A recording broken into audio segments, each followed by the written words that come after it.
आंखों में जो मुस्कुराहट देख रहा हूं, मेरे पास अल्फाज नहीं है मेरे भाइयों कि मैं आपका शुक्रिया अदा कर सका। मैं अल्लाह रब्बुल इज्जत से दुआ करता हूं कि रब्बे कदीर, तूने मेरे अपने घर से दूर, गरचे कुछ लोगों ने मुझे मुसाफिर कहा, लेकिन कुछ लोगों ने मुझे परदेसी कहा, कुछ लोगों ने मुझे बाहर का कहा। घर तो मेरा बाहर हो सकता है, लेकिन अल्हम्दुलिल्लाह अमोर बैसा के लोगों ने अपने दिलों में मेरा घर बना लिया है और मैंने उनके लिए अपना घर दिल में बना लिया है। मैं उसके लिए आपको मुबारकबाद देता हूँ। मेरे भाइयों, मैं अपनी गुफ्तगू कहाँ से शुरू करूँ, मैं क्यों आया और क्यों लाया गया, इस पर कुछ लोगों ने पहले इशारा किया है। आप लोगों ने पिछले दिनों पार्लियामेंट के इलेक्शन में यहाँ से 52,000 लोगों ने तकरीबन मुझे वोट दिया। आपका बड़ा एहसान अजीम है। हमारी आने वाली नस्लें भी इस 52,000 लोगों के हमदर्दी और मोहब्बत का कर्ज नहीं चुका सकती, लेकिन मैं कैसे एहसान फरामसुई करूं और भूल जाऊं कि अमोर बैसा के 41 पंचायत से बहुत सारे मुखिया, बहुत सारे सरपंच, समिति के मेंबरान, हमारे उलमाए किराम और हमारे सामाजिक कारकुनों की एक बड़ी तादाद, जिसने मुझे टेलीफोन किया, किसी ने मेरे घर पर जाकर मुझे धमकाया, किसी ने किशनगंज में जाकर हाजिरी दी और मुझको धमकाया कि अख्तरुल ईमान, तुमको हम लोगों ने 52,000 वोट दिया है, इसलिए नहीं दिया है कि तुम मुकर कर देखो, बल्कि हमारे जितने उम्मीदवार खड़े थे यहाँ पर, चाहे भाई अफरोज साहब हो, अजीजा नुजरत हो, मौलाना गुलाम रब्बानी साहब हो, शहबाज लड्डू भाई हो, हाजी नाहिद गनी साहब हो और दिगर साथी जो उम्मीदवार बने हुए थे, सबके बारे में मोहब्बत का इजहार किया। और इस 41 पंचायत के जिम्मेदार साथियों ने आकर कहा कि MIM का झंडा लेकर जो लोग भी मैदान में आए हैं, हम उनसे मोहब्बत करते हैं, लेकिन अख्तरुल ईमान 30 साल नहीं बल्कि गुज़िश्ता 50-60 सालों से हमारे इलाके की अच्छी नुमाइंदगी नहीं हो पाया है। तुम्हारे जो नुमाइंदे खड़े हैं उनको रूठने से हम मना लेंगे, लेकिन तुमको अब की बार आकर यहाँ इलेक्शन लड़ना है। जिस मनहूस साया ने यहाँ डेरा डाला है, उस मनहूस साया का खात्मा तुम्हारे जरिए से हो। मुझे यकीन नहीं हो रहा था कि जो ये लोग कह रहे हैं क्या यही सच है। मैंने वक्त लिया कि मुझे अपने उन तमाम तर भाइयों से मशवरा कर लेने दीजिए। रामराज सिंह जी, मैं जब राजद में MLA था उस जमाने से हमारे रफीक रहे हैं, और आज उसी राजद में रहने वाले एक साथी हमारे दरमियान में आए हुए हैं जो हमारे लिए आफ्ताब और महताब की निस्बत रखते हैं, और वो है भाई जनाब शहनवाज साहब MLA जोकीहाट। और सिर्फ अमोर बैसा के लोग मुझको MIM में लाने के लिए नहीं गए, जिसकी बिना पर मैंने आने की हिम्मत की है। और मैं आपको कह दूं कि मैंने सिर्फ आने की हिम्मत इस बुनियाद पर की है कि मैंने जब रौटा बैसा अमोर की सरजमीन का दौरा किया तो मैंने यहाँ बिलक इंसानियत को बिलकते हुए देखा। मासूम बच्चों के चेहरे पर जो उदासी हमने देखी है, औरतों के चेहरे पर अपने शोहरों की, अपने बेटों की, अपने भाइयों की जो जुदाई देखी है,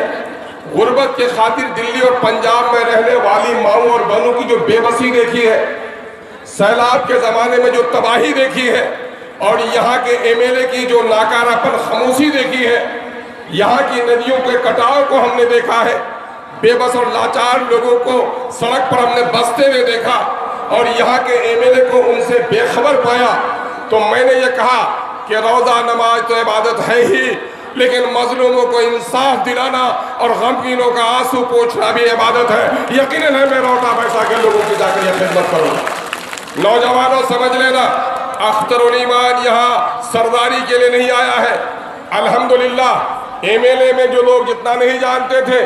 आज MIM का खादिम और बैरिस्टर असदुद्दीन अवैसी साहब के पार्टी का बिहार की नुमाइंदा होने की वजह से यकीन जानो मैं अल्लाह का शुक्र अदा करता हूँ कि आपके MP और आपके MLA से कई गुना ज़्यादा इस अजीज़ को दुनिया जानती है। इसके लिए मैं रब का शुक्रिया अदा करता हूँ।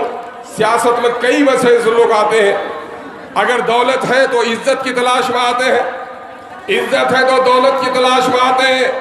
दौलत है तो शोहरत की तलाश में आते हैं। लेकिन अल्लाह का बड़ा करम और एहसान है कि अख्तरुल ईमान इस काम के लिए नहीं आया, बल्कि मजलिस का कोई खादिम भी जो मजलिस का अपना परचम लहराता है इस काम के लिए नहीं आया है। मजलिस का एक अदना सा कारकुन हो या नकीब मिल्लत जनाब बैरिस्टर असदुद्दीन अवैसी हो, हमारा मकसद अवाम की खिदमत है, शोहरत इज्जत और दौलत नहीं है। इसलिए ये अजीज आपके दरमियान में आया है तो खिदमत के लिए आया है।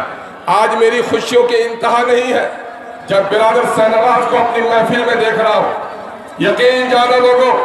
इस इलाके में सीमांचल के लफ्ज की पैदाइश ही जनाब तस्लीमुद्दीन साहब की जबान से होती है और सीमांचल की बेबसी,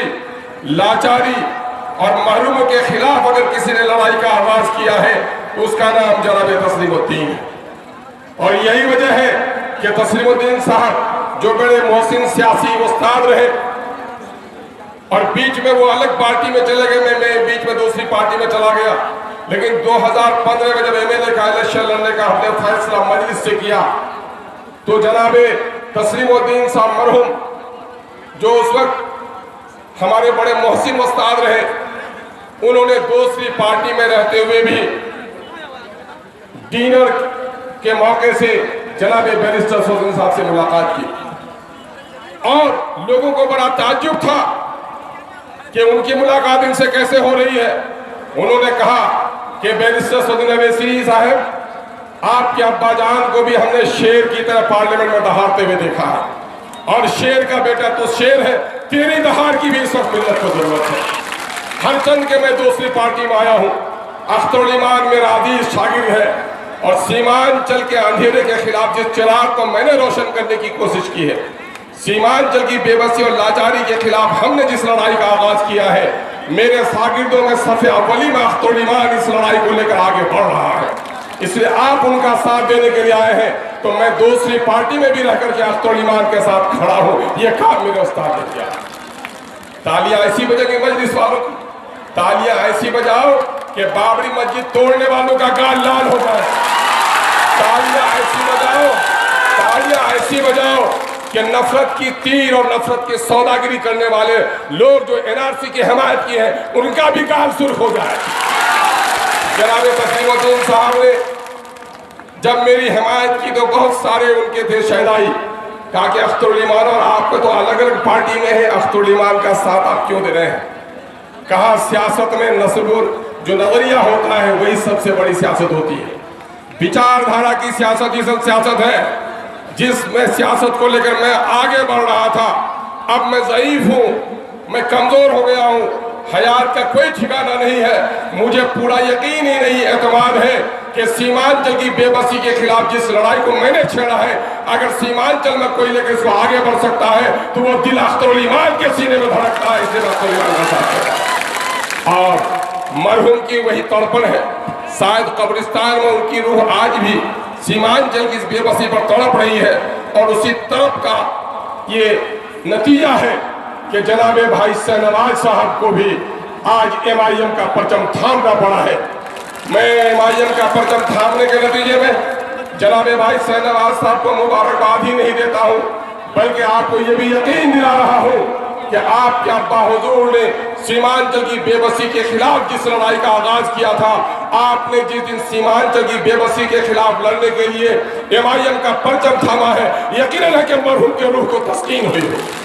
और आज अल्लाह का शुक्र है, जोकी से जो खबरें आ रही हैं, तो जोकी से खबरें आ रही है कि शाहनवाज साहब कल तक राजद के एमएलए थे, इंशाअल्लाह अगले दिनों में एमआईएम के एमएलए की हैसियत से जाकर असेंबली में अपने हाथ भी दर्ज कराएंगे।